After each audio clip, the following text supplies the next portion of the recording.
progrès, mais à l'intérieur d'un cadre qui peut conduire chaque pas en avant du capitalisme à se retourner contre lui-même. Et ça, c'est la grande thèse que je défends dans mes livres.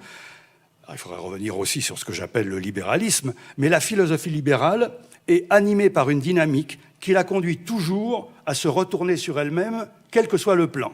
Sur le plan économique, c'est le règne de la libre concurrence entre producteurs indépendants, mais comme Orwell l'objectait à Hayek dans une polémique de son temps, oui, mais au bout d'un certain temps, il se passe ce qui se passe dans une partie de Monopoly.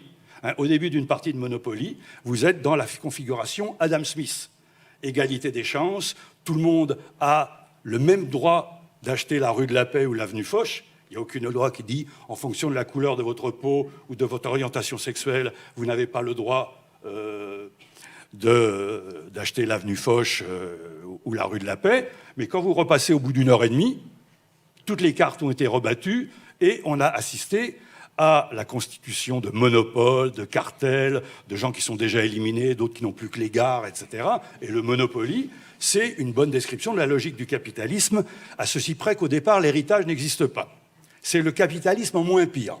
Mais la logique, elle est là. Si vous prenez maintenant le libéralisme politique et culturel, au départ, quoi de plus émancipateur que les idées de Benjamin Constant et de John Stuart Mill, l'individu atomisé a le droit de vivre comme il l'entend, du moment qu'il ne porte pas atteinte à la liberté d'autrui. Il ne lui nuit pas. Ça, c'est magnifique. C'est un pas en avant que je reconnais. Nous parlons et je parle librement sans que la porte vole en éclats et que le KGB ou la Gestapo viennent nous envoyer dans un camp. Ça, c'est vrai. Mais en même temps, je suis libre de vivre comme je l'entends du moment que je ne nuis pas à autrui. Quel est le critère de ne pas nuire à autrui?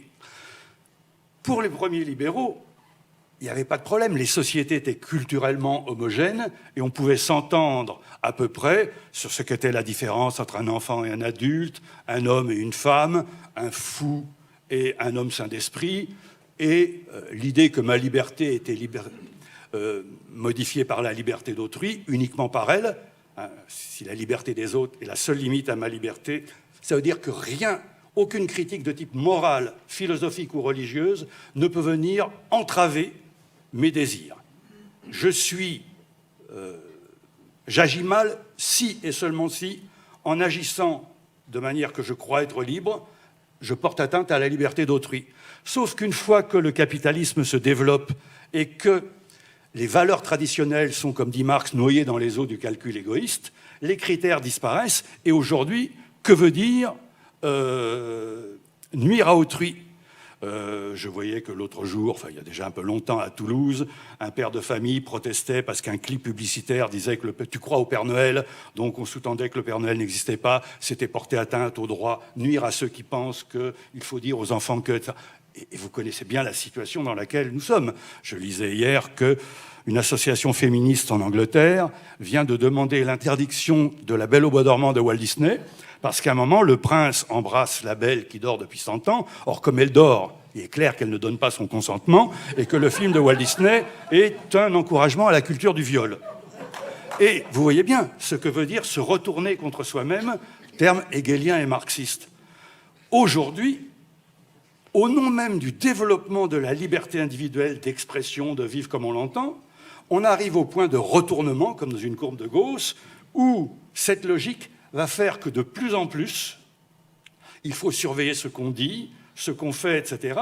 Et nous vivons, alors ceux d'entre nous qui ont connu la période 68 ou après 68, comparer la liberté d'expression dont on disposait à l'époque et comparons-la à celle qui est la nôtre aujourd'hui, on s'aperçoit que, de même qu'en économie, la concurrence libre entre les petits producteurs, la manufacture d'épingles d'Adam Smith, au début de la richesse des nations, mais qui a 10 travailleurs dedans, c'est pas Jeff Bezos, Amazon, la Silicon Valley, etc., eh bien, ça laisse place à Vincent Bolloré, à Carl Ghosn, etc., etc.